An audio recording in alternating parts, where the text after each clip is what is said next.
Welcome back to another episode of Keys Schools, and this is the first in a new series called What They Went On to Do, which will see you hear from some former Keys students who studied here at the college 10 or 20 or 30 years ago and who have gone on to have exciting and varied and successful careers.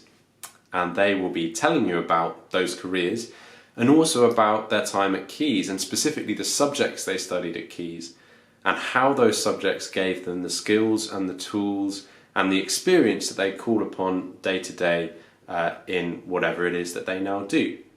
Now in a moment you'll be hearing from one of our former students who studied archaeology here at Keys about 20 years ago. But first I just want to tell you a little bit more about the idea for this series. Now I, as the admissions tutor and everyone involved in making admissions decisions here at Keys, we're interested in assessing applicants' academic potential and in assessing applicants' real, genuine subject interest, a deep, a broad interest in the subject for which they've applied. That's what we really want to see. And what we don't want to see is applicants put off applying for subjects for which they have the most interest, because perhaps sometimes they can see it as a compromise between following your heart, following your passion, following your interest for a certain subject, and often those subjects are maybe arts and humanities subjects, which this series will focus on, as opposed to choosing another kind of subject which they may see, even though they're less interested in it perhaps, as giving them a better chance when it comes to having, as I said earlier, a successful and varied career.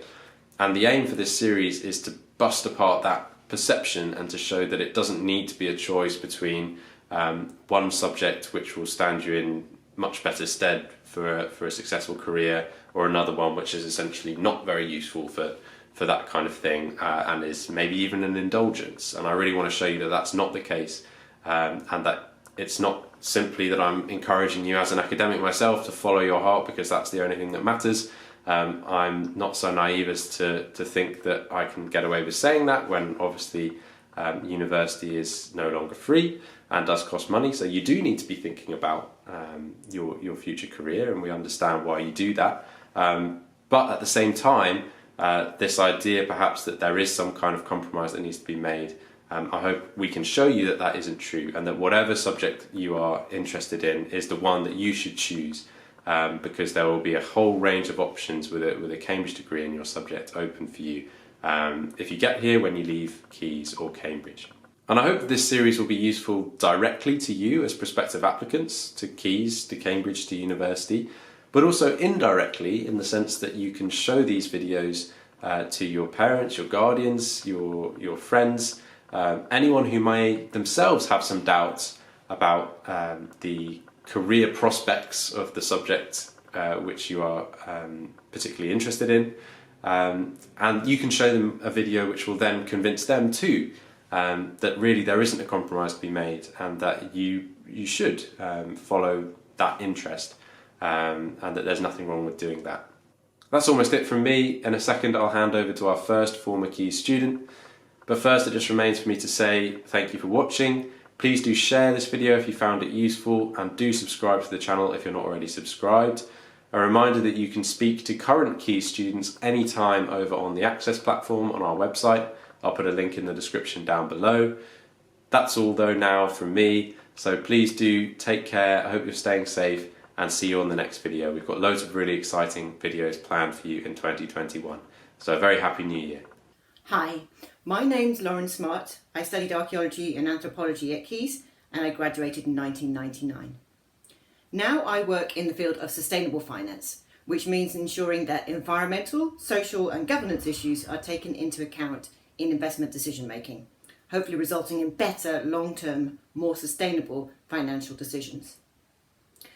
When I graduated, the field of sustainable finance didn't exist at all. So my career journey has taken me from mainstream finance to working in international development to entrepreneurship for a startup called Truecost, which was pioneering in environmental economics for sustainable finance. And I firmly believe that archaeology and anthropology provided me with a really important toolkit to help me to navigate my career and to be successful. So firstly, archaeology and anthropology is multidisciplinary, requiring an understanding of sciences and humanities. And this foundation has been critical in my career as understanding issues around climate change, around finance, public policy, human rights. These all require knowledge from lots of different fields. I also think the multidisciplinary nature of my academic studies equipped me with a degree of intellectual agility and creativity, which is really important in a rapidly evolving field like mine. More broadly, archaeology and anthropology is about understanding people, what it is that unites us over time and space. And I think that this has equipped me with a broader worldview, which is critical for leaders in a global marketplace and in the field of sustainable development. Fundamentally, I feel really privileged that I was able to study such fascinating subjects at Cambridge. And I think that by following my passions academically, it helped me to have the confidence to follow my passions in my professional life. And as someone very wise once said, if your job is your passion, you will never work again.